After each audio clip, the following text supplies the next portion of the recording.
ভেবেছিলাম পরের শ্রাবণে যেদিন বৃষ্টি হবে তাকে বলবো আমাকে রবীন্দ্রসঙ্গীত শোনাও। শ্রাবণের আগেই বৃষ্টি এলো, ঝুম বৃষ্টি। তার গলায় গান শোনার ইচ্ছেটা আফসোস হয়ে থেকে গেল। বৃষ্টি এলে এখন মন খারাপ হয়। বৃষ্টিকে ছুঁয়ে দিয়ে বলি, তার সাথে অনেক দিন কথা হয় না।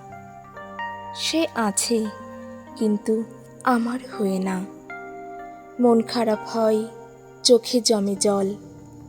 জলের স্রোতে ডুবে যেতে যেতে আমি চোখ মুছে দেখি তুমি থেকে গেছো, যেমন করে আফসোস থেকে যায়।